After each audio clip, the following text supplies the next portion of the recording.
କିଛି ଭାଇମାନଙ୍କ ପାଇଁ ମାନେ ନିଜ ସ୍ତ୍ରୀ ଥାଇତେ ଥାଇତେ ମାନେ ଅନ୍ୟ ନାରୀ ସହିତ କ'ଣ ପାଇଁ ସମ୍ପର୍କ ରଖନ୍ତି, କିନ୍ତୁ ଜାଣିବା ଦରକାର ସମ୍ପର୍କ ରଖିବା ପୂର୍ବରୁ ମାନେ ନିଜର ପରିବାର ଅଛି, ପର ନାରୀ ସହିତ ସମ୍ପର୍କ ରଖିଲେ ନିଜ ପରିବାର ଧ୍ୱଂସ ହେଇଯିବ ହେଲା।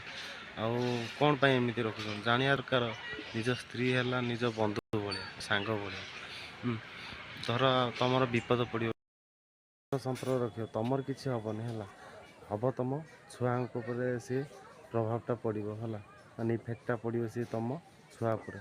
ଧର ସ୍ତ୍ରୀ ଯଦି କର୍ମ ଖରାପ କଲା, ଯଦି ଅନ୍ୟ ପୁରୁଷ ସହିତ ସମ୍ପର୍କ ରଖିଲା, ତାହେଲେ ପଡ଼ିବ ସ୍ୱାମୀ ଉପରେ। ଆଉ ସ୍ୱାମୀ ଯଦି ସମ୍ପର୍କ କେଉଁ ସ୍ତ୍ରୀ ସହିତ ରଖିଲା, ସେ ସମ୍ପର୍କଟା ମାନେ ସ୍ୱାମୀ ସ୍ତ୍ରୀ ଉପରେ ପଡ଼ିବ, ସ୍ତ୍ରୀ ସ୍ୱାମୀ ଉପରେ।